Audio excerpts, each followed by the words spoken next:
இன்று நாம் சிந்திக்க திருச்சபையால் நமக்கு தரப்பட்ட இறைவார்த்தை யோவான் நற்செய்தி அதிகாரம் 16 இறை வசனங்கள் 5 முதல் 11 வரை.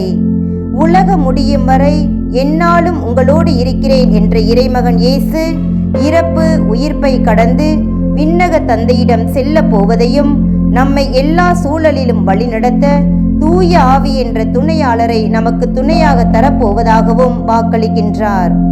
தூய ஆவியானவர் நம்மை உண்மையை நோக்கி வழி நடத்துவார். பாவ வாழ்விலிருந்து விடுபட்டு வாழவும் தூய வாழ்வுக்கு நம்மை வழி நடத்திச் செல்வார். அநீதியின் பக்கம் வீழ்ந்து விடாமல் எல்லா வேளையிலும் நீதியோடும் உண்மையோடும் செயல்பட நம்மை அழைத்துச் செல்வார். கடவுளின் கட்டளையை மீறுவது பாவம் என நாம் அறிந்திருந்தாலும் நமது இயலாமை, பலவீனம், பாவத்திற்கு அடிமையாகி உரிமையாளரான இயேசுவை விட்டுவிட்டு அவரது மதிப்பீடுகளை மதிக்காமலும் வாழாமலும் இருக்கும்போது தூய ஆவியானவர் நம்மை சரியான பாதையில் வழி நடத்த உதவுவார். நாம் எதை செய்தாலும் எதை சொன்னாலும் ஆண்டவராகிய இயேசுவின் மீது நம்பிக்கை வைத்து செய்யும் போது, அவரது அன்புறவில் நிலைத்திருக்கும் போது கடவுளின் இறை பிரசனத்தை, இறை அன்பை உணர தூய ஆவியானவர் நமக்கு உதவுவார்.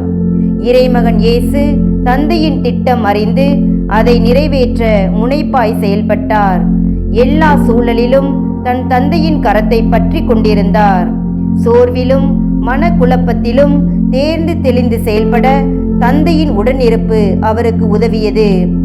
கடவுளின் பிள்ளைகளாகிய நாம், அவரால் படைக்கப்பட்ட நாம், படைத்தவரின் விருப்பத்தை நிறைவேற்ற நம்மையே நாம் கையளிக்க வேண்டும்.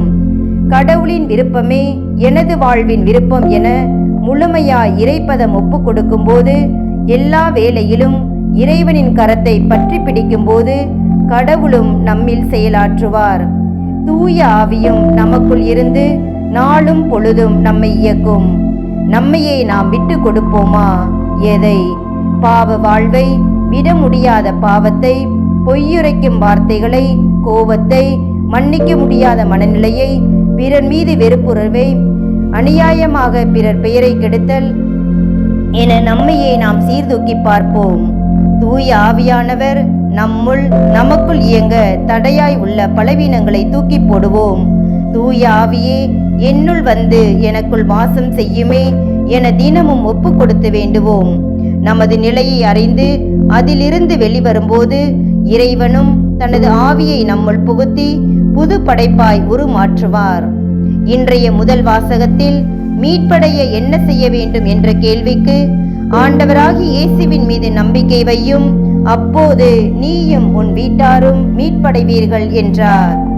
ஆம், இயேசுவின் மீட்பில் நாமும் பங்கு கொள்ள வேண்டுமானால் இயேசுவின் மீது அசைக்க முடியாத ஆழமான நம்பிக்கை கொள்ள வேண்டும். முடக்குவாதமுற்றவர் நலமடைந்தார் இயேசுவின் மீது கொண்ட நம்பிக்கையால். தண்ணீர் திராட்சை ரசமானது இயேசுவின் மீது கொண்ட நம்பிக்கையால். பேச்சிழந்தவர் பேசத் தொடங்கினார் இயேசுவின் மீது கொண்ட நம்பிக்கையால்.